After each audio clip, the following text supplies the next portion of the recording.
Everyone, welcome back to the next video. In this video I will show you how to do natural language processing for sentiment analysis with TextBlob library from Python.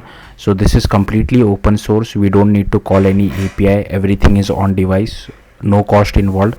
Let's get started. So here, as you can see, I have opened Google Colab and I have imported this TextBlob library.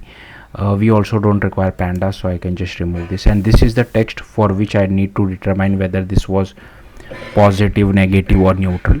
And all you need to do is just like create this text blob.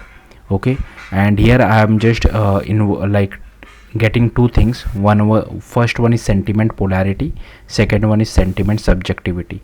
Now here I am just printing it to the console, but just to let you know, sentiment polarity goes from -1 to 1. So 1 means positive, 0 means neutral, and -1 means negative.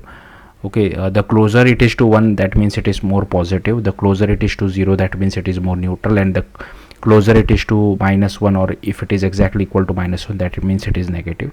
Similarly, for sentiment subjectivity, it goes from 0 to 1. 1 means closer to 1 means subjective, 0 means objective.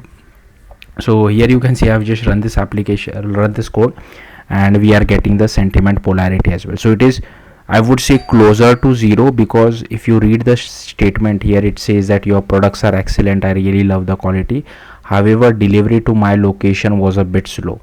So it starts positive but it ends negative. That's why it is closer to a neutral statement.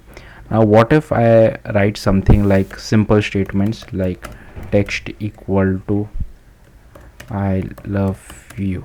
Okay, now if I try to run this, here you can see sentiment polarity is 0.5, so it is between neutral and positive. I can make it more positive, so something like this.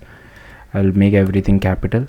Okay, I think it's still the same. Let's try to add exclamation as well. Let's see. Okay, now it is 1.0. so yeah, hope you got it. Now instead of love, I will just type hate, and I'll run this again, and here you can see it is minus negative.